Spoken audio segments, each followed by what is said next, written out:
Good evening and welcome to the Top 25 Rundown, presented by the Sportscast. Today's June 28, 2023. If you haven't yet, please subscribe on all your channels of YouTube, Twitter, Twitch.tv, and Apple Podcasts. If you are on Apple Podcasts, please leave a rating and review. It'll help us out tremendously. We are also on DAB Digital Radio. You can listen to us on your smart speaker, play Sportscast. Also, you can visit us on the sportscast.net and also follow us on Twitter, Sportscast One, and check out our app, the Sportscast, in the iOS App Store. Hello, my name is Alan West. Welcome to the Top 25 Rundown. Last week, we stopped right before the finale for the College World Series, and I made my picks for the final, and I was wrong. So it ended up being Florida and LSU. And we had three amazing games between the two.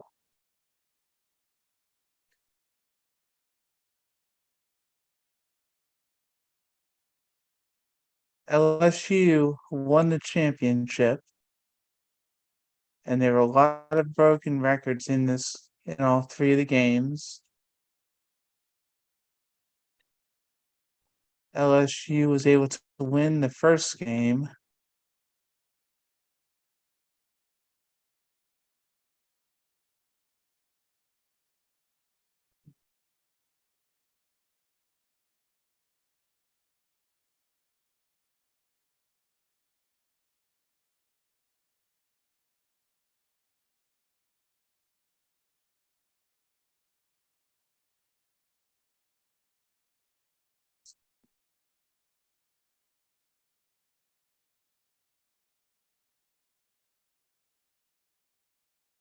The first game, LSU beat Florida 4-3, and it took 11 innings for Florida to get the game-winning run. And they had their pitcher Floyd in the first game, who pitched 8 innings, allowed 5 hits, 3 runs, 17 strikeouts, which was just under the record back in 1967 for most strikeouts in the College World Series game. So LSU got off to a big start in the first game. Florida in the second game, though, they won 24-4.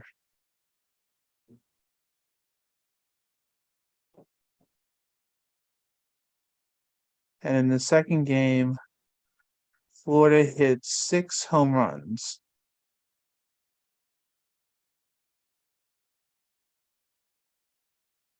And Langford had 6 RBIs in that game, tying a record.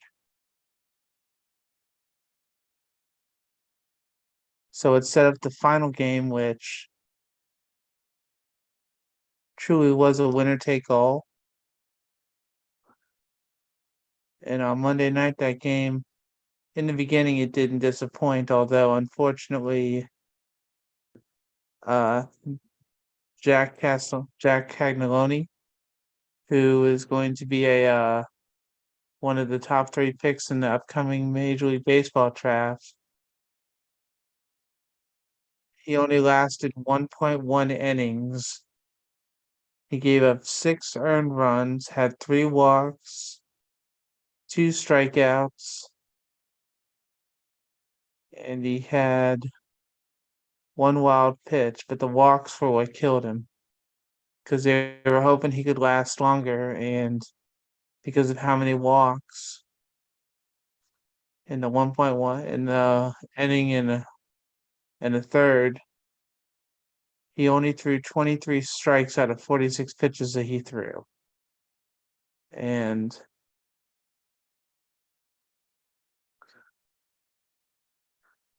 LSU in that game just dominated. From Florida got the first 2 runs in the game, then LSU in the second inning scored 6, then they scored 4 in the fourth. They each scored 1 in the seventh, LSU scored 3 in the eighth. Florida had 1. And then in the ninth inning, LSU scored 4 more insurance runs, with the final score being 18-4. Unfortunately, in the game, the catcher Milazzo, he scored, but the way that he scored when he touched home plate looked like he broke his ankle. So unfortunately, he had to get taken out of the game, but it was a very impressive game, and congratulations to the LSU Tigers. They have won their 7th Men's College World Series championship. I believe it's their first since 2009 or 2007. It was just a well played series, and it was a fitting end for some of the LSU players, including Cade Beloso.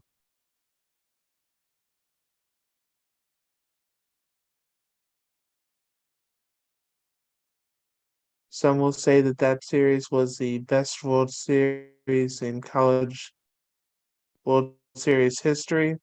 We'll see, but it's definitely going to be hard to top that when you're looking at how many records are broken. And even though they moved to Omaha from the old stadium they were at, I've got a feeling that a lot of times you're just going to see it.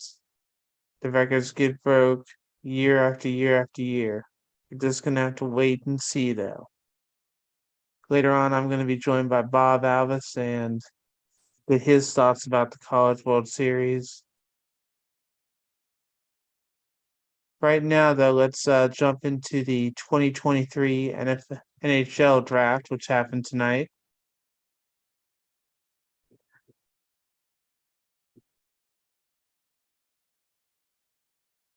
And we'll do a recap on the NBA draft right after that. Connor Bedard was drafted number 1 by the Blackhawks. Leo Carlson was drafted number 2 by the Ducks. Adam Fantilli, the center, was drafted by the Blue Jackets. He's the first college player drafted. And he was the reigning Hobie Baker winners, NCAA's top player. So we're going to see how that goes. And a lot of these players who are drafted, some of them, even though they're drafted this year, they're actually going to go for a year of college and then come back and play in the NHL. Will Smith, he was a center from the U.S. National Team Development Program. He's one of those players. He was drafted by the San Jose Sharks 4. David Reinbacher was drafted number 5 by the Canadiens. Dmitry Simashev was drafted by the Arizona Coyotes. Mativ Mikhail was drafted by the Flyers at 7. Brian Leonard was drafted by the Capitals at 8. He's another from the National Team Development Program.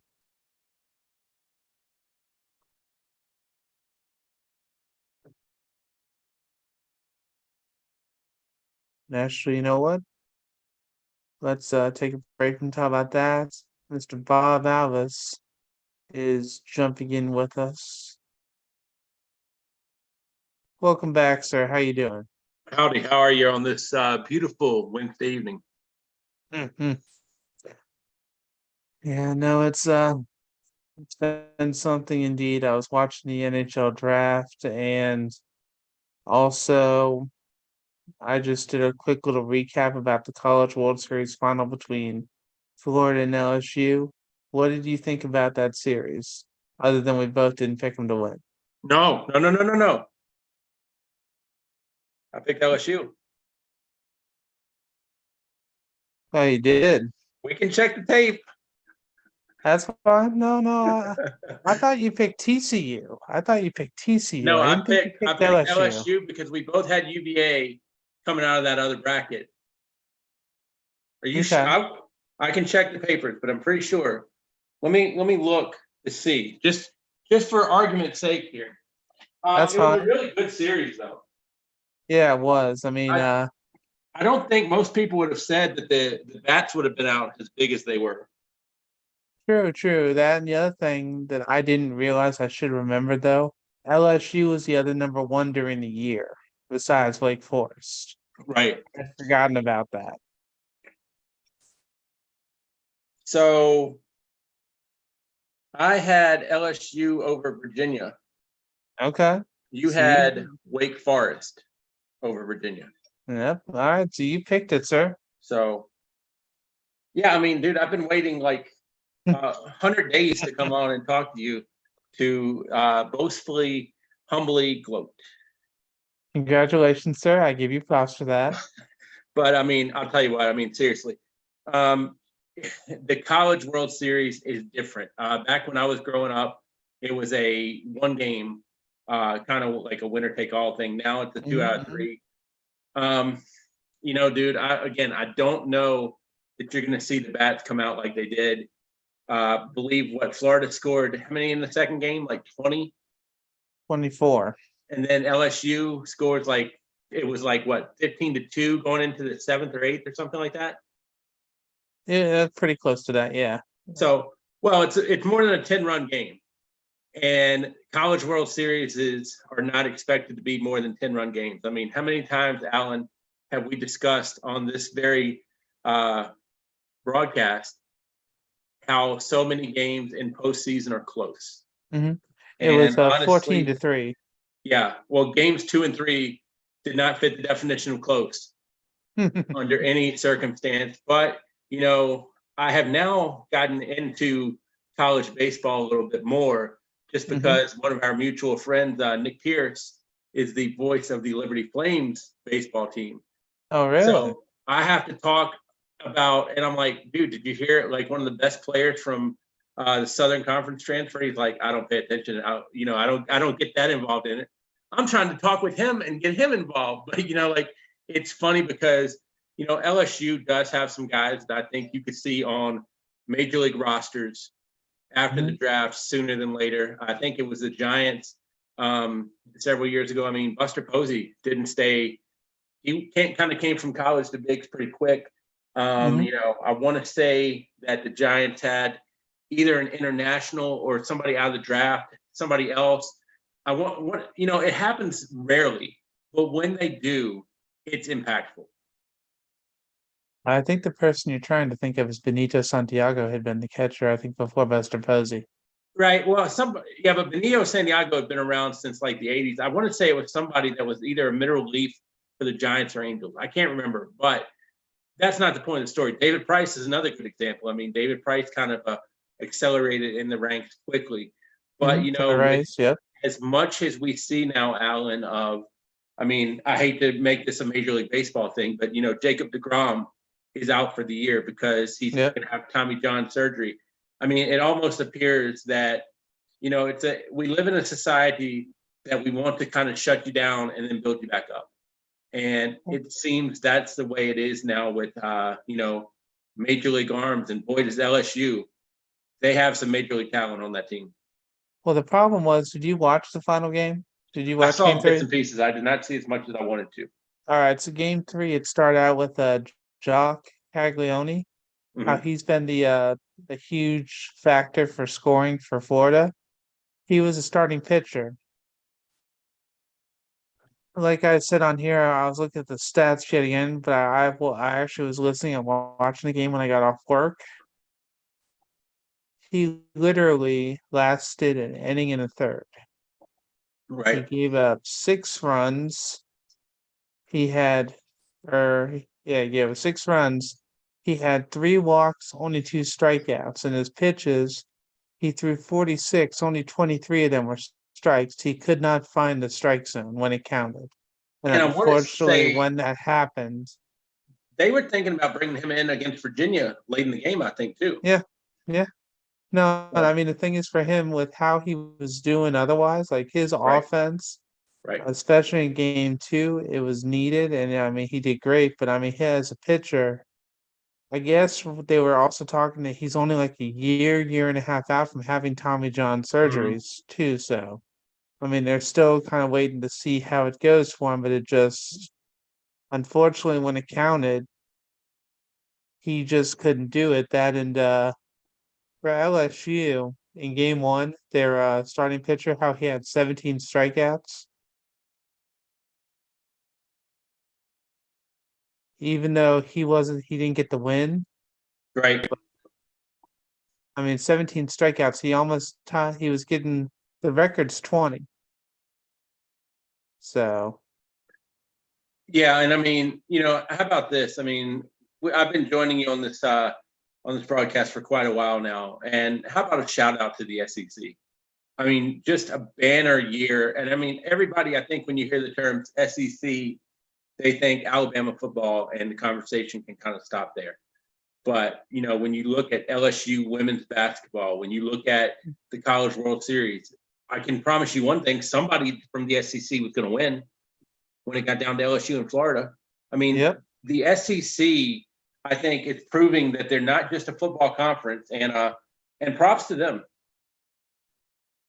I mean, the SEC, because I'm a Big Ten fan, I may not appreciate them at times, but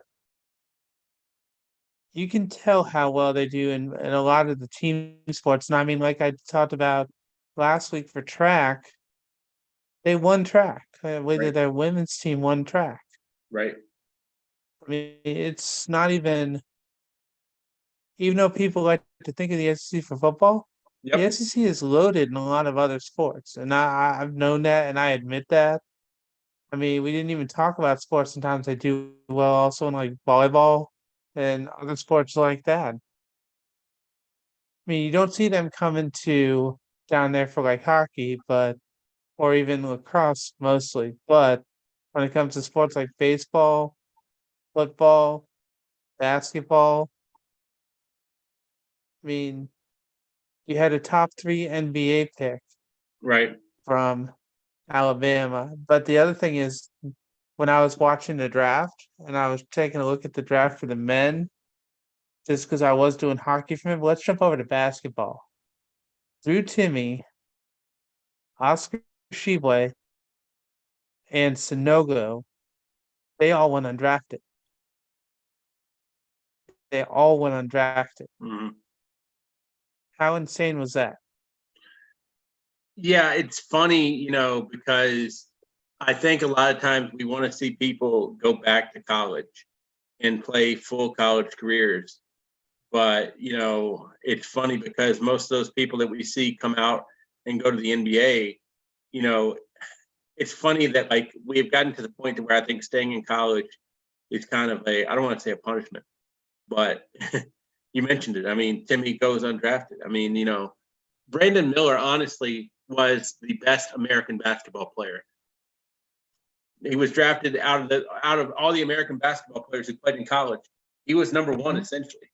You've got Yeah, a you've got a Frenchman who is going to maybe be, changing the game in ways. yep. I mean, maybe I would say probably by the time it's all said and done, if he lives up to the hype, he's on our international basketball players Mount Rushmore. True, true. No, I So mean, I'm with. Go ahead. no, I was just gonna say. So I think your point is coming through that it's amazing when you have such a good college career and you can go undrafted. Yeah, and I mean, I'm looking at the draft right now. We'll jump into the NBA draft real quick. We had Victor Wembanyama first. Brandon Miller was second. Then you had Scoot Henderson, who had been in the G League. Amen Thompson was number four. Oscar Thompson was number five. Anthony Black was number six. Bilal Koulibaly from France was number seven. Ferris Walker from Houston was eight. Taylor Hendricks from UCF was nine. Carson Wallace from Kentucky was 10. Jet Howard from Michigan was 11. Derek Lively II from Duke was 12. Grady Dick from Kansas was number 13 to Toronto. Jordan Hawkins was number 14 from UConn. Kofi Buffkin from Michigan was number 15. Keontae George was number 16. Jalen Hood Schifino was 17th from Indiana. Apparently, after he was drafted, he said the other teams are going to regret not drafting him. Right. We'll see how that goes. Jamie Jacques Jr. was drafted 18th from UCLA. Brandon Kozimski from Santa Clara was 19. Cam Whitmore from Villanova was 20. Noah Clowney was 21 from Alabama. Tariq Whitehead from Duke was 22. Chris Murray was 23 from Iowa. Oliver Prosper from Marquette was 24. Marcus Sasser was number 25. Thought he would have gone higher. Ben Shepherd from Belmont was 26. Nick Smith Jr. was from Arkansas was 27. Bryce Sensabaugh from Ohio State was number 28. Julian Strother from Gonzaga was 29. Kobe Brown was from Missouri was 30th. Yeah, and if you look at the draft, Alan, the funny thing is, and I don't mean this to sound wrong, but out of the top 8 picks, only 3 were college players, and a couple of them, if not all 3, were only freshmen when they came out. Yep. So if you want to talk about, and I don't mean to say this ugly, but if you want to talk about college basketball not having the same ring to it used to, that's all the proof you need right there. I mean, the last guy I remember, the last 2 guys I really remember that stayed in college for 4 years and people almost looked at them like they were weird were, Shane Battier at Duke and Buddy Hield at Oklahoma. I mean, Buddy Hield came back and, people were like, why is he coming back? Why is he coming back? Why is he coming back? So Didn't Tyler Hansborough come back for all 4 years? Yep. Well, I'm not going to say a Carolina guy. Yeah. See, you may not, but I will. I'll make sure to stick that knife right in and make sure to call you out on it. But Buddy Hield's probably the biggest one I can think of, honestly, lately, because Buddy Hield was a phenomenal player in college. And, correct. One of those names that you mentioned earlier, I like Drew Timme. I think Drew Timme is a good college player. And I think Drew Timme learned one thing in college that some of those guys can't learn, and that is you're a winner. And I'm not saying that, Victor is a loser. I'm not saying Miller is a loser. I'm not saying Scoot Henderson's a loser. But you have played in 4 years of college, or 3-4 years of college, and you have experienced winning at a high level. So, yeah. I'm in agreement with you, I think. That's how I mean to say it, at least. I understand. Yeah, no, I mean, that's why looking at some of these, I can just see how when you're looking at all normally before there was a standard where you'd watch the NBA draft and you would look to see which schools had players drafted. This year, because Victor was going to be first, and I'm not saying he's not going to be a generational player, kind of like how LeBron's been, how Michael was, how Kobe was, but we gotta wait and see because the last person who was drafted that was like that or considered somewhat like that was Greg Oden. Unfortunately, he had foot problems. Before that, you had Yao Ming. Unfortunately, he had foot problems. I want to see how he does because, I mean, it looks good now. I'm hoping it stays good, but the NBA sometimes is a different beast than some people think. And so when they get to the league, they find out different. And I can even give you another example. You ready? Ready. Chet Holmgren. He played in the summer league and got hurt. Yep.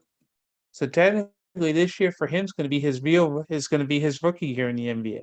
Yep. So think about all the different players that are going to be there and we're going to see how they go. Now, one player in the draft who I appreciate that he's there and I want to see how he does. If they get drafted is Keontae Johnson. The transfer from Florida who went to Kansas State. All right. And because remember, he had the scary heart issue where he collapsed on the court. Yep. So then he transferred to Kansas State and was able to play. They weren't sure if he was going to play, but he came back to play. So for him, I was glad to see he got drafted. It kind of reminded me of I believe his name was Isaiah, the player who had had heart issues or Mhm, something and couldn't get drafted, but still they brought him to the draft and the league said they picked him instead of a team. mhm. So that he got to experience the draft. From Baylor, right? Yes. Yep. Yeah. I thought you would remember him just because I think he's actually playing in the 3-on-3 league now. I think he's playing in that. Hmm. Because I think he got thrown out of a game on Sunday. Yeah, I watched a little bit of that. Yeah, I don't know what to say about the big three. And I mean that's why I'm waiting for the TBT to come back because that I like that tournament better. Yeah, do you really want my opinion on the big three? Go ahead. You know, I think it's good because, I think it's good and bad because honestly, when I watch the big three, I don't want to remember Joe Johnson that way. Because Joe Johnson was a really good player. I'll Hmm. give Ice Cube credit because he started the big three. I like some of the rules on it. I think the big three has some uniqueness, unique rules, and everything like that. At the end of the day, I don't know what it's for, to be honest with you. I think it's a combination of you know basketball and entertainment. To where when we play college and NBA, I still feel like it's the game first. I feel like Big Three it's different. I don't know how to explain it, but it's different. Okay. I know what you mean. And well, the thing about the big three, you also can do the 4-point plays as well. I do like that. So I did see that they had at least one or two players who had been able to accomplish that. Now, since I've got you here, Bob, what do you know about the NHL draft? I know it's hockey. Okay, so very good, well played, sir, well played.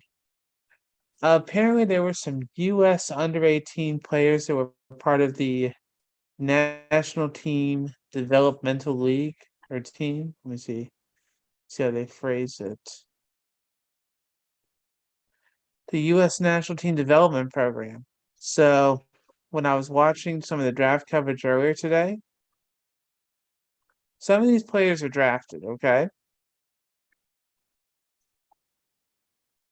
But the thing about them being drafted, some of them are still going to go to college for a year, other than the ones who have already been to college, or the ones who are part of the developmental team.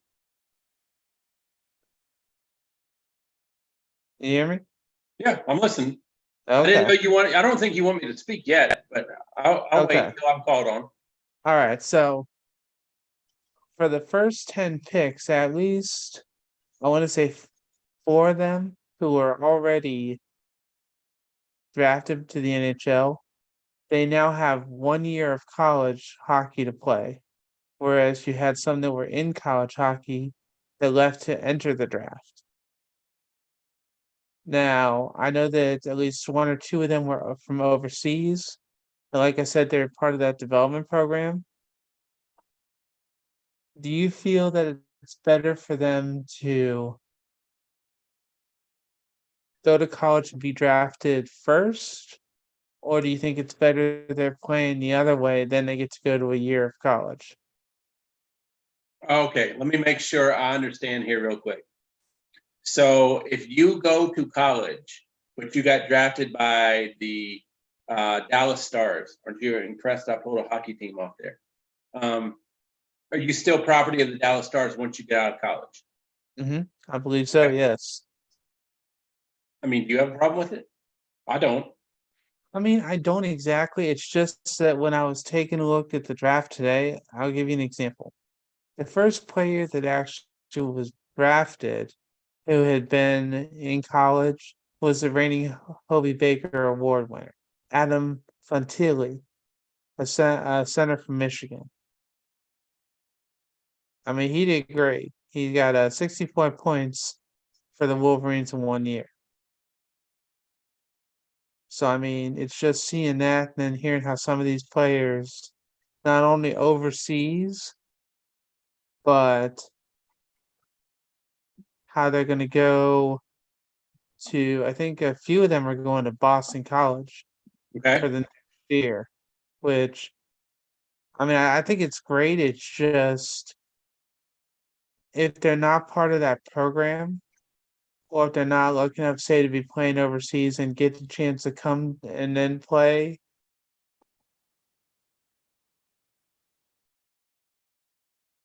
I mean, it's kind of just like the NBA draft, how you can go for 1 year, then leave, Right. but except it just feels like it's backwards. Does that make sense somewhat? Yeah, I'm trying to figure out who you want me to talk bad about here. I'll be happy to, but I'm just curious as to who I'm supposed to talk bad about. I mean, technically, you don't have to talk bad. It just feels like for the draft, instead of how we do it for the NBA, it feels like you're switching it around for hockey just because I'm looking at the picks, and when you're looking at them, you in the first top 10, you had all teams keep there were no trades in the top 10, and you had Right. 7 centers chosen in the top 10 for hockey. Let me throw out a question real quick. Sure, Do you play fantasy sports? occasionally. Okay. Have you ever played in a keeper league? What is that? So keeper league is more of you are drafting people, but you get to keep a certain number for your team next year. Okay. I have not, although I helped my neighbor with his fantasy league this year, Mm-hmm. whereas before then I had not played since I won a Yahoo Fantasy League. So it had been You a were little like while. 12 or something? Ha ha ha ha. No, actually I was 20. I won when Peyton Manning Okay. had his MVP year, and the person who I played against had him as their quarterback, and I had enough key players on my team, including Ben Roethlisberger, to where I beat him. Yep. I was trying to give 12-year-old Alan West some credit too, by the way. But anyway, we'll And go past 12 year that. old Alan West, we can't give credit to for that, no. But I mean, I'm. You can ask my family. I've definitely been a sports fan my entire life, I and know. I know that. I know that without question. So I've I guess here's my point. If you are drafting and you know you can draft, you're basically all drafts are potential anyway. I mhm. mean, if you're looking at maybe a team that is late in the first round or whatnot, then you're looking at a team that's maybe drafting a piece to help them win. Mhm. Does that make sense? I don't want to act like Yeah. I'm, totally off my rocker No, yet. it does. I got you. I got you. I But, mean, if you're go ahead. drafting from the way you're explaining it to me, you're drafting in a hockey league, the NHL, we'll call it the NHL. You're drafting in Mhm. the NHL, and you might draft Allen West, but Allen West is going to go play at Boston College and not be ready for you until 2024, 2025. Mhm. Now, does Allen West have the opportunity to go to Boston College for as long as he wants to? And then when he goes out into the NHL, he is going to play for the Washington Capitals or whoever drafted him? Yeah, that's what it Okay, is. I mean, they also had at least one player who plays in the KHL who's under contract till I think 2026 or 2027. So they have to try to figure out with the KHL how they're going to figure out about him either getting out of his contract sure. or if they're going to buy it out just Well, because. NBA people that draft NBA teams that draft Euros, if they're not like if they're a second round pick or whatnot, and by Euros Mhm. I mean European. If they draft them like as a second round pick, sometimes what they'll do is stash them and have them play in Mhm. Europe for a while and then bring them over. That's So true. to me, based on what you're telling me, it Mhm. sounds like with the NHL draft that you're drafting people and stashing them until a certain time frame to where you bring them on. I mean, it's kind of cool in a way because at the same time, pardon my French, but you can stink for a year and almost have like 2 number 1 picks, because you'll have had the one this year and you'll have had the one next year. Now, Yeah. I don't know. I know we're both fathers. I know we're both men. I know we're both human beings. So all three of those means that patience is probably not our virtue. Hmm. So for a professional hockey team or any professional team that is wanting to make money, most of them want to win, now type of thing. So like, I don't know that most people are going to have enough patience to draft for basically 2 years from now. I don't know. It's weird because like when people are drafting in the NBA and they're trading like a pick for 2028 or 2029 or 2030, I'm almost like, dude, I'll be 50 at that point. Right now I'm 44. So there's still ways to go. But like, why are you trading a pick in 2030? That person that you're drafting in 2030 is probably in elementary school. Well, actually, I don't know if elementary, maybe middle. But What like, it is, yeah, no, you go ahead. I mean, I'm stumping myself at this point. well, what it is for that, the reason why they're trading picks like that, they're either counting on the fact either they're not going to be as good, so the pick's going to be low, Right, or they're hoping they win a championship now, right. so that even if the pick is good, they've already gotten what they tried to accomplish. And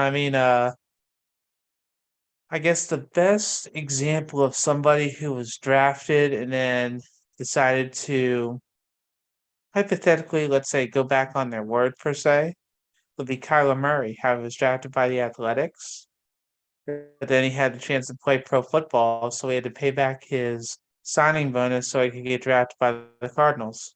Yeah, but I mean, you have a lot of people who are drafted, as a baseball player just because they're a good athlete.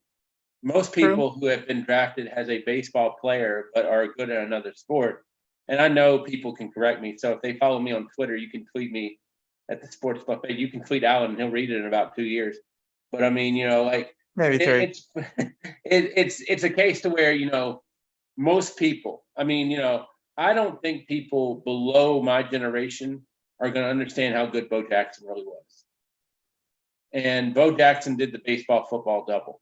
I mean, the only person I can think of lately that has done a double, the three names that come to mind are Deion Sanders, Charlie Ward, and Brian Jordan.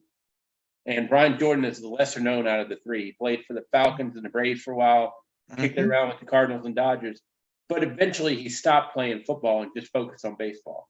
He did. Eventually one goes. I mean, Charlie Ward did both in college, but didn't get drafted in the NFL. Bo Jackson played football until he got hurt.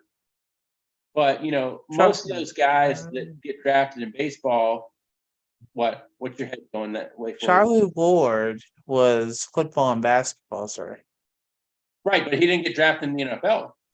Because he said he wanted to play basketball, so Right, that's but I why mean, teams wouldn't draft him in the NFL. a Heisman Trophy winner not getting drafted, like to me, if somebody says I'm going to focus on basketball, I'm not going to play, football or whatever, I'll call your bluff. If I draft you and we throw out money, we'll see. I mean, let's say that you draft Charlie Ward with the 5th round pick. What harm have you really lost? And the draft might have been even 12 rounds back then. I know it's about 7 now, but the draft might have been longer back then. What have you really lost? Hypothetically true. I mean, John Elway, when he got drafted, he's been drafted by the Colts, and he told them he wouldn't play, he was going to play baseball instead, and then they traded him to the Broncos, and the rest is history, but still. Right. Well, that's a different situation. I mean, we're talking a little bit different now because you've got a guy. I see your look. You got a guy though that was drafted in the 1st round. I mean, like I'm saying, call somebody's bluff in the 4th or 5th. I mean, if you want to call bluff in the early part, then go right ahead. I mean, Bo Jackson was actually drafted by the Tampa Bay Buccaneers. So I mean, like I mean, it's a game of bluff. I mean, like you can say a lot of things, but the dollar talks really loud sometimes. And I don't know. That's all I got to say about that. I mean, nothing deep. about that. But the dollar I mean, talk. I kind of like the drafting. It sounds like what you're saying is the NHL draft is almost drafting for potential in certain ways. So I don't have a major problem with it. If I was a it's fan not of that Team X, I might have a bigger problem with it. To be honest with you. I'm more just kind of curious to see how they're gonna. The only reason why I'm kind of curious, I mean, does that mean that at the end of the college season they can just jump right in for professional, or what does that mean per se? That's Right. kind of I'm just curious about how they're able to balance that when they're still going to go to college for a year, just Right. because hypothetically, how the NCAA used to be before the NIL now, Right. hypothetically, wouldn't that be jeopardizing their amateur status? Because Yeah. Well, I usually when you're mean, playing there, you usually be playing the hockey there so that you can be drafted in the NHL draft. But in this case, for some of those players, they've already been drafted, but they're still going to go to college for a year. but you're not getting paid yet by the pro.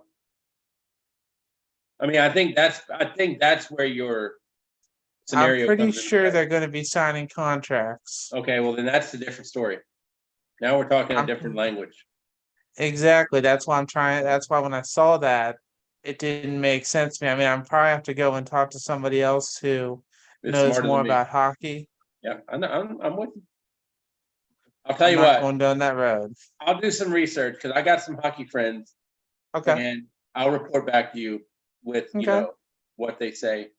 I Because mean, I'm curious about that just when I was looking at the information because I was like, so they're drafted, but now they're going to go to college. I mean, for the ones for the development team, I understand that, but it's just it was some of the right. European players too that had already committed to play at Boston College. I guess maybe some other schools. I was like, I thought that when you would go to the draft, you would go to the draft after college. Right.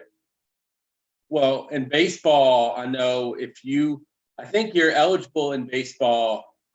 I want to say coming out of high school and then your junior Mm-hmm. and senior year. I don't think you're eligible your Correct. freshman and sophomore. Correct. No, you're But not. It's usually 3 years. if you don't like where you're drafted, or you Mm-hmm. can always say I'm still going to go to school. Yep. So that is kind of like the bluff thing I was talking about earlier, because Mm-hmm. Mm-hmm. I want to say it's I want to say Mark Apple or Mark Appel or somebody like that was Mm-hmm. Mm-hmm. drafted like 3 times. Yeah. And like I want to, I mean, Garrett Cole was originally drafted by the Yankees and didn't sign, went to UCLA. I want to say UCLA, I could be wrong. But then got drafted by the Pirates and then did sign. So, you know, drafts are a weird sport, or weird. I don't know what drafts are, honestly. I mean, like you're going on potential, but Mm-hmm. your scouting department really has to do their P's and Q's and get you the best available. But at a certain time too, I mean, it's like we talked about, and I know this is a different subject, but it's actually going to touch on college. Mm-hmm. Is that transfer portal more important, or Mm-hmm. is the high school, the kid coming out of a high school senior more important? And I think that's kind of like where you hit with the draft. Is the draft more important, or is free agency more important? Very true. Although the thing is for the baseball transfer portal that one of Tennessee's best pitchers actually entered the portal and we're gonna have to see how that goes because that was a big shock apparently down in Tennessee. Yeah, and I'm talking about portals in general. I mean, like, True, true. is it a bigger? I mean, like, do you need to recruit the transfer portal more, or do you need to recruit the kids coming out of? I mean, because if you, and then that gets into another thing. I hate to get too deep on this, but if you are recruiting a kid out of high school, chances are you're getting him for 4 years. At least that's the plan. If Mm-hmm. you recruit a kid out of a transfer portal, you may be only able to get him for one. But what if he's the True, missing true. piece? But the kid and the 4 year kid, could bring you like, 2 or 3 bowl games and a playoff appearance. But that Mm-hmm. one kid that you recruit out of the transfer portal brings you a national title, but you're irrelevant after that. I mean, I mean, Yeah. most everybody, if they knew for sure, I think everybody's going to take that national title. True, and I like for LSU, some of the best players on that team were Right. from the transfer portal. Right. So, yeah, and I mean, like if you look at college softball, I know Oklahoma, one of their best pitchers transferred to Nebraska. Mm-hmm. Mm-hmm. The girl from college women's basketball, the girl from Louisville, transferred to LSU, Van Lith. So I Van mean, Lith, Haley Van like Lith. it's going all over the place. And I mean, gosh, we haven't even talked about college football and college basketball. I mean, it's just it's a mess. It's a mess. And the sad thing is the transfer portal exists for all sports, but nobody is ever going to talk about the transfer portal for like tennis or like swimming or Correct. whatever else, because chances are we don't have Michael Phelps in a college pool right now. And even if we do, I mean, let's be honest. How often do we care about Michael Phelps? Every 4 years. How often do we care about our tennis player? Wimbledon, maybe the U.S. Open, maybe the Australian Open, but I would bet you that most people don't even know what surface the French Open is played on. I mean, so like. True, and that answers Clay. So It is. Where is it played at? Roland Garros in Paris, France. Good for you. You think most people know that though? A lot don't. Right. I So mean, I mean, like and even basketball and softball, which you and I are fans of, and lacrosse. I mean, the money is not great enough for a WNBAer or a college softball player or a college lacrosse player to where that's all they can do.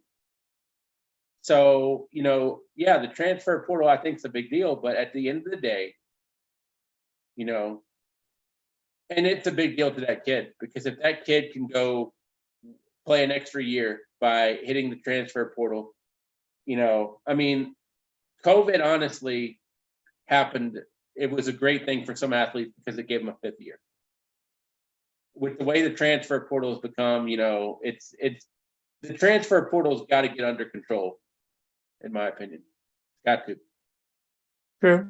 I'm not smart enough to fix that. I mean, I like to be the guy, Alan, to say, hey, I have a problem. Here's how I think maybe we can fix it, as opposed to just venting about a problem. And if you say to me, Bob, how do we fix it? I don't know. Well, think about it also, and the fact that the college football playoff, the head of that is retiring right before the team goes 12 playoffs. Mm-hmm. So, I mean, we're going to see some changes for that as well, even though he says he's going to stay on as like a special advisor. Right. But think about how much different that's going to be when we have the 12 teams in the playoff. Do you want another Bob Alvis prediction? Go ahead. And I want to hear your comments too, to hear if you agree with me, because I think you may, but I'm not sure. I think at some point the college conferences are not going to exist for football. Football is going to be kind of a mega conference, 30 teams or something. They're going to rework how they do the playoffs, and nobody's going to be tied to a conference. And honestly, it could be a scheduling nightmare for some of your mid-level Division I teams. The only question, Bob, will be when. Probably in my lifetime, but I might not have my own teeth, and I might be in a walker, and I might be sitting on my swing, and you might have to come do this podcast with me on my porch.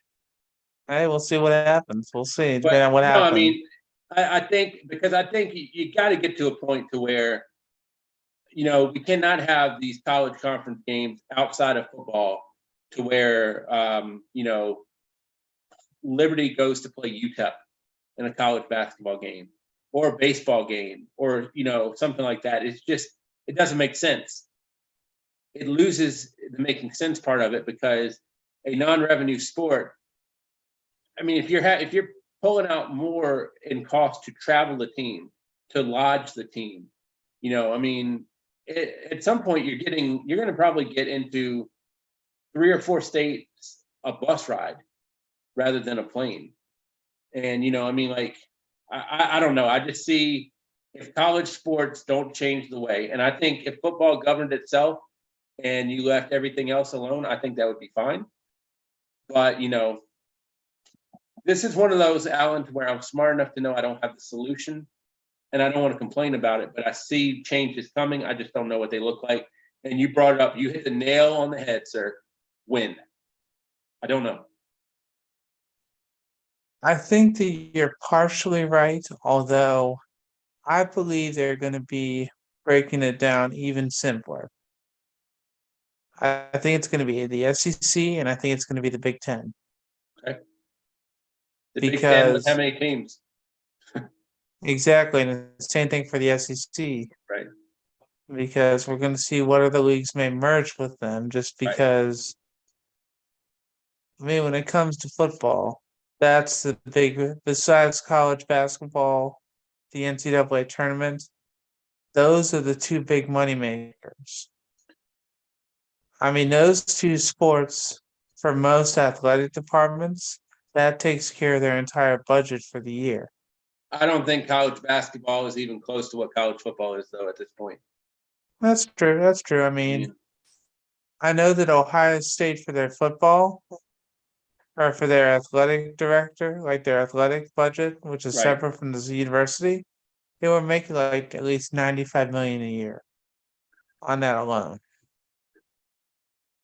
So I mean, it really just depends. Although I'm gonna be curious what's going to. The last 2 weeks I've been going through different schools and going through for basketball the players they lost, the players they gained.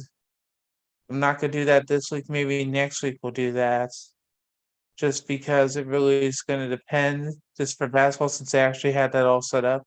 I haven't Mhm. looked at that for football yet. And one other thing maybe we'll do more of next week is hit more of the NHL draft just because today was only the first round. Mm. There are still a few more rounds in the NHL draft. So we can do a mini recap on that next week. Maybe hit one of those other conferences because I'll show you the article so you can look at it too, just so you can make a few suggestions or picks for teams you may want to talk about. Mhm. But I You know mean, what it I think just we should do at some go point? ahead. What's that? We should, like you can be the commissioner of the Big Ten, I'll be the commissioner of the SEC, or vice versa, and we draft our conference. Okay. Because I mean, I think it's going to be weird because, and not to get off on a tangent on this, but let's go with a team that we all know and love, and by saying we, I mean you, Ohio State. Okay. How many football games do you play in a year? What is it, 12? Just regular season, not counting playoffs. Yeah, I believe so. Okay. So let's say that when we do our little draft here at some point, that you draft 40 teams in the Big Ten, Okay. hypothetically. I mean, does your Ohio State Buckeyes play 12 Big Ten teams? You know what I'm saying? Or are they still going to get to play, Mid Tennessee State or, Toledo or, whoever else? Does that make sense where I'm going? Yeah, the other thing is, didn't you see that the Big Ten, the only game that they're making certain games for certain teams protected, Mhm. whereas the rest of the year it's gonna be round robin. So for Mhm. Ohio State, the only game that they're gonna keep protected is for them in Michigan. Mhm. Other than that, Right. every other game may happen one year, but won't happen the next. It's not gonna be one like Penn State, that whiteout game. Yep. That's done after this year. And see, I don't like that. I mean, to me, the point of a conference is you play your conference teams throughout the year. You don't just, skip and say, I like that one. I like that one. I'll see you next year. Give me that one. Give me that one. I mean, I understand it's happening. And that's what I'm saying. If we go to the super conference mode, Mhm. I mean, if you protect Michigan, great. But you still have 38 other teams in the Big Ten, and you're going to play what, 11? You know what I'm saying? So Yeah. how do you pick and choose? Because let's be honest too, a lot of games are going to be. I don't know if you saw today, but the ACC SEC challenge came out for college basketball, and Virginia is playing Texas A&M. I mean, all the matchups are preset, and a lot of these matchups are set because TV is in mind. The women SEC ACC Challenge, LSU is playing Virginia Tech. That'd be a good game. So, but that's the point too with football, because how often do we see at the beginning of the year the Chick-fil-A Classic or whatever, to where teams are playing in quote unquote a neutral site in like Atlanta, or I think Virginia Tech and Boise State played at a neutral site in DC like within the They last played 10 at years. FedEx Field Yeah. So because I was at that game. I was there. It was 2010. were you painted Yeah. half Virginia Tech and half Boise State? No, I rooted for Virginia Tech in that game, but I'll never forget that game because there was a foul on the punt Mm, that Boise State was able to get the flag and get the ball to where they scored the game-winning touchdown. Because no, I had won free tickets to that game with my wife, and a few weeks later, my daughter was born. So I'll never okay. forget going to that game.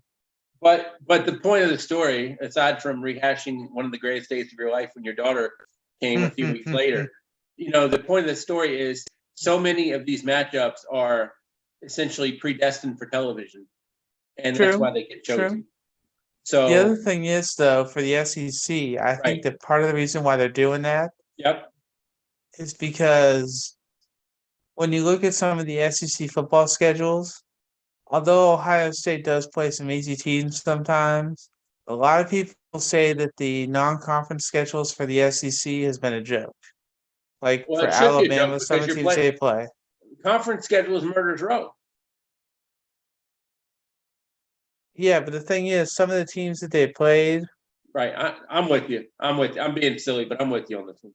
yeah, yeah. Yeah. I mean, Keep I going. know I you, didn't I mean to know interrupt. but still, it's just that that's part of the reason why they're doing this is because when they looked at some of the non-conference schedules for like Alabama and Georgia, since they were a complete joke, they're just like, all right, Right. you want to do that? We're gonna make instead of some of the games that you want, you're not gonna get to do that anymore if you want to play it like that. We're done with that now. Right. I mean, And it's a well, way I of was just holding gonna teams say, accountable now. yeah, I think that gets into the situation to where if we draft up these conferences, are we pulling, like, Conference USA or, XYZ? I mean, because I guarantee you, and I don't know off the top of my head who was ranked as the worst college football team this year. But if you take the worst college football team and put them against Alabama in quote unquote a conference game, you've essentially done nothing. But that's what's going to be done because Alabama could play the Mickey Mouse Club at Alabama, and they're going to probably sell out the place no matter what. Yeah, I mean, last year they played some division. I think they played at least. I played a Division II team. Yep. I mean, look at how much spring games. Look how much places packed for spring games, and the spring football game is probably one of the most worthless events in the history of sports because you're essentially playing yourself. It's so controlled, and I'm not saying I want to see blood and people, go out there and hit each other and knock everybody's chin straps off. But I mean, you can put 25,000 people easily in a stadium for a spring game. If it's somewhere like Alabama and Tennessee where you have a bigger capacity, guess what? The number of booties in the seats go up too. So I mean, Yeah, Michigan spring game was a joke this year. People didn't show up to it, so but I know what you're saying. so I mean, yeah, I mean but at the bottom line is no matter what, whether it's your employer or whatever, everybody's goal is to make money. It's not, I talked about the Big Three tournament, the Big Three basketball earlier. It's not out there to be the super competitive thing. The NBA is not out there to be a, I mean, at the end of the day, people that are owning a sports team, I don't think care if they win or lose, but how much money came in for the year. True. So, yeah. So, did uh, did you see what happened to the Nationals manager Davey Martinez? I've seen a lot of weird things this week in baseball, but I don't think I saw what happened to Dave Martinez. He was ejected because of a ball that was should have been a ball the decided to have as a strike, and he decided to get down and show the ump how he was wrong. I'm looking up right now. I actually heard about it. He was complaining about the umpire's strike zone, and because Interesting. he was thrown out on his way back to the dugout, so Martinez kicked dirt and crouched behind the plate to illustrate his displeasure in the strike zone. And then tonight he got thrown out again. So we're gonna see if he's gonna continue that trend. But I mean, He's looking not at the talking my record for boy Aaron Boone. oh yeah, he definitely will not do that. Aaron Boone's got that. He's got that record going for him without a doubt. But the thing for him, with the Nationals not being as good as other teams right now, that's one way to at least, like you said, put butts in the seats, seeing how Yep. he's going to be. I think Aaron Boone, and I don't quote me on this. This is not a trivia question or anything, but I want to say Aaron Boone is like fifth or sixth of current managers being ejected, and I want to say he's only been managing like 4 or 5 years. Yeah. Yeah. So it's like it's madness. Well, didn't you see the ESPN did an article about it? Yeah. So I mean, I read that article, so that's why when you decided to bring that up, it's like, okay, sir, I read that article. I know what you're Yep. talking about. Yep. I mean, it's just odd that like Aaron Boone is a fiery guy, and I was Mhm. not a big Aaron Boone fan when he came to the Yankees. I don't know that I still am, but I mean, he's not letting his team get hosed or whatever. Like, I mean, he's going to fight for him. Mhm. Oh yeah, that is true. I mean, we'll see how it goes. The only problem is for you and me, since we're coming into kind of the off season and kind of prepping for how sports are going to be in the fall. Mm-hmm. We'll have to try to figure out about the different, like you said, be commissioners and also pick our games for Yep.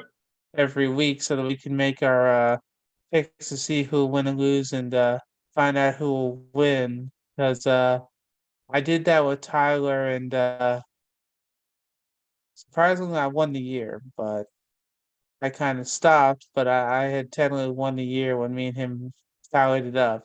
So I'll see if I can bring my title for this year as well. So real quick, Dusty Baker has been managing 26 years. Yes, He has 26 ejections. I'm Aaron Boone not has been managing surprised. 6 years and has 30. I'm not surprised at all. So the funny world we live in, sir. Funny world.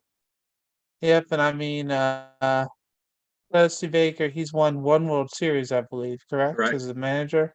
Correct. I mean, Aaron Boone hasn't won any yet, but That's also correct. we're gonna see how he does later on. But even still, I'm not surprised. But when I read that article about Aaron Boone, how he was talking and being how he was, Yep. when they brought up about Casey Stengel and a few of the other people about how they got thrown out a lot more, I was like, okay, no, not going down that road yet, which I thought was kind of funny.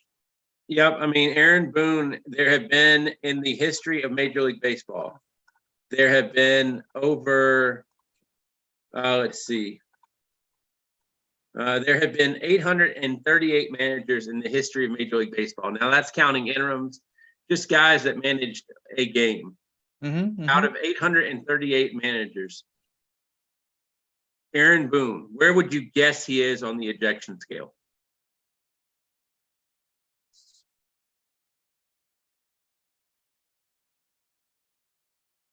428. 57th. Really? So 56 guys in the history of Major League Baseball have been ejected more than Aaron Boone. All right, so you're gonna have Tommy Lasorda, Casey Stengel. Are you naming all 56? I don't know if I can name all 56. I know those three got to be up there though. So Tommy Lasorda is actually 25th. Okay. Casey Stengel is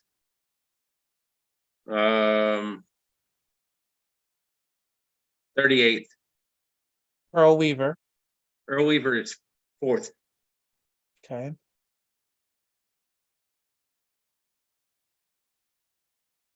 Davy Johnson. Davy Johnson. Let's see. Davy Johnson is 45th. Okay. So I mean, and again, I'm not here. I mean, it's not a trivia question that I'm trying to perform here, but it's just odd that only one man, Bill Dalen, who managed from 1910 to 1913, managed less seasons and was thrown out more than Aaron Boone. Dalen was thrown out 36 times. Boone's been thrown out 30, and by the end of the year, Boone might have. I don't think Boone will be up to 36. I think Boone will probably be at 32, maybe 33. I don't know. With how Boone is, I'd say it would be closer to 35, honestly. Yeah. We can Now, always make a wager on that later. Earl Weaver does hold a distinction of he has the most ejections for a man that never played Major League Baseball. I can believe it. 96 ejections. I can believe it because he was a very fiery and vocal manager who was not afraid to speak his mind. That he was. I mean, see, I'm just naming managers off the top of my head, so that's how I'm trying to think because I know that certain how some of them are. Right. Mike Scioscia, he's got to be on that list, probably 100. Let's see.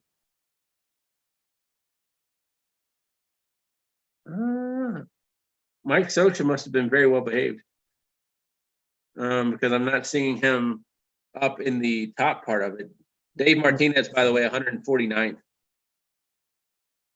I'm not surprised about that at all. Only ejected 11 times. Yeah. Mike Scioscia's 29th. He's been ejected 47 times. Okay. So I mean, every manager I've mentioned so far has been in the top 50. So yeah, I was gonna say I'm glad you haven't named somebody that was like 400 because that'd be a lot of scrolling. I mean, I could name one like that if I really had to. So Jim Miller for the Baltimore Orioles. Ray Miller, you mean? Yeah, Ray Miller. Sorry. Let's see. Yeah, Ray Miller's probably very low on the list. I'd have to look that up. But I mean, Ray Miller was also there for such a short amount of time. Well, no, Ray Miller was there twice. Let's see. Ray Miller was manager of the. Ray Miller managed for 4 years.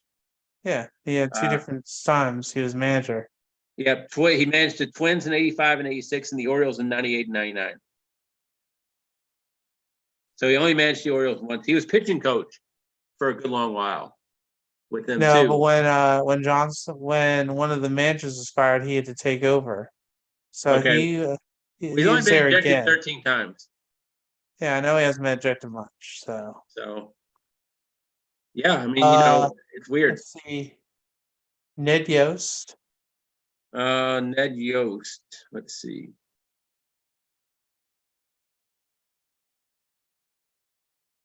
Ned Yost ejected 47 times. Lloyd McClendon. That's the last one I'll give you tonight. All right. Lloyd McClendon ejected. I'll tell you, if Lloyd's been ejected a few times, he's made a few of them really count. Let's see. Lloyd McClendon ejected 28 times. Yep, I mean, it's not bad. I mean, I've only got one technically that's under 50.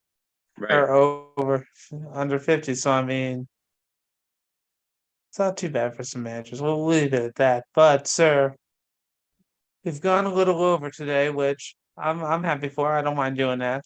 So if someone was going to make the mistake of trying to get a hold of you on social media, how would they do that? We can talk ejections if they want to, by the way, as well. But they can find me on Twitter at the Sports Buffet. I've been stalled a lot lately just because I've just been stalled. But there's one difference in you and me. I do the Twitter postings. I'm not as up on my Instagram and Facebook in terms of posting the Sports Buffet podcast on Facebook, but I would say Twitter, if you want to really engage in conversation with me, that's the place to go. Okay, well, I'll keep that in mind. I seem to do okay on Facebook Messenger, but I will keep that in Right. mind Well, I for mean, if you you're a too. friend of mine, I'll always talk to you. But I mean, I'm assuming you mean if somebody just wants to talk to me that doesn't know me, True, true, find me on the true. I'll give Twitter, you that one. find me on the Twitter, the Sports Buffet, and we'll do some chatting. Every now and again, I like to post trivia questions on my Sports Buffet trivia too. So I mean, or on the Sports Buffet because little known fact about me, Alan. I don't want to get too deep into this. I am a big trivia guy. Like I went and tried out for Sports Jeopardy in New York, probably about I would say 10 years ago, because it was a show on Crackle for a while, Yeah, I and then remember. Dan NBC Patrick was the Sports. host. Yep. But if we ever had a situation to where there was a group and somebody wanted to play sports trivia, count me in. I mean, I I would be love there it. to help you as well. I'd be there to help you just because I know about regular trivia and I know certain parts about sports trivia as Right. well. I can keep up with you for a little bit. You found Right. that out before too, so Absolutely. Well, hey, that's the thing too. Like since my kids have been born, I'm not as good on answering some sports trivia questions. So I am humble enough to know I don't know everything, and I need to get people that have a specialty. But yeah, every now and again, I'll throw a Twitter question out. And the biggest thing, by the way, in trivia is if I'm throwing out a trivia question, don't look it up and then answer. I mm, mean, you'll look up stuff, but you'll say I'm not going to answer because I looked it up, and then you'll side message me saying I was surprised by the answer. So like I don't mind that, but like if I'm asking a trivia question on my Twitter and somebody says, mhm. "Here's the answer," and then later they told me they looked it up, that's like, come on, man, come on. Well, no, that's why for your trivia that you do occasionally on our basketball page or when I Right, look at your Facebook trivia, right, I'll see if people have already answered. If they have, I won't answer it, right. but I at least when I make my guesses, Mhm. I make them before looking. Yep, yep, and I respect that. Yeah, because I try to keep it fair because I understand about the difference, and I like trying to guess even if I'm wrong, so Right, that way I can learn good or bad. Alan, I have So a if great deal of respect for you, and for people that don't know you, you're a really good man, and I enjoy our banter each week. the feeling is mutual, sir. I mean, Thank you. that's why for me, I'm happy that when we talked about doing this, I was like, okay, well, we'll see how long he wants to do that, or if he says no. And other than you having not felt your best a few times, and Right. I'm glad to see the allergies are better now. So Allergies are better. We got different things that are holding me down. But I honestly talking sports with people, and I hope you will say this too. Talking sports can always be a release from what's mhm, going on outside. absolutely. I mean, that's why when I try to look up information or check on things, I try to make sure it's something we can both talk Yep. about and just Yep. go back and forth and give our Yep. opinions, even if we don't always agree at times. But you know what? Yep. That's not a bad thing. Nope. That being said, if you did try to find me, I will post sometime on Twitter at Alan F. West. I'm not sure when, but that's me and Bob's long running joke right now. You can find me. I post a little bit more on Facebook and Instagram at Alan.west.46. The last one I posted was for Father's Day, not only for the fathers, but also for my friend who passed away. And speaking of that, unfortunately, a member of the Sportscast family lost his father, Victor Rocho, who hosts the Jersey Boys tomorrow night. His father passed away on Monday, and I know that for me personally, I want to send my thoughts and prayers and condolences to his family. Bob, you're more than welcome to as well. I don't want to speak for Absolutely. you, but it No, just you speak for me because I'm always going to send thoughts and prayers, especially when people lose a family member. And it's tough. If you've never lost one, I wouldn't wish it on anybody, but it's really tough. So prayers to Victor. yeah. So Victor was originally going to come on today, but since that happened, Mhm. I haven't heard from him, and to be honest, I understand, and I Yeah, just absolutely, thinking of him and his family, and absolutely. hope everything is as well as possible for them. That reminds me, sir. Yesterday, former college football player Ryan Mallett, Yep, who had played at Michigan and Arkansas, yep. unfortunately, he drowned in Florida at the age of 36, I believe. 35. And it doesn't matter It's how old he is. If you're 35 or 36, that's a tragic way to go. Definitely thoughts and prayers out to his family and friends. And, not to get deep, and I know we are running up against the gun here, but, just always be willing to be that friend and check on somebody because you never know. I mean, I'm not trying to get grim, mhm, but, yeah. I mean, it's just like what I sent you yesterday mhm, that I worked on off the air, and I actually spoke to my friend's wife who passed away. mhm. I spoke to her, I showed her that, and she said that sounds like him. Thank you for that. Yep. So now I'm only going to veer off one more time on a tangent, but I think you're going to understand about this one. Unfortunately, there was a ill-fated mission to go down to see the Titanic, and 2 hours after the ship went down, they lost communication. They found out the ship imploded, and unfortunately, all five people passed away, which that's a true shame. And for the families, we do feel for them and hope that things can start to have a new normal as best as possible. I mean, it's not sports related, but it's something that has been worldwide news, and we just feel for all the families and different people that are going through this, different companies, and our thoughts, our thoughts and prayers go with you in that respect.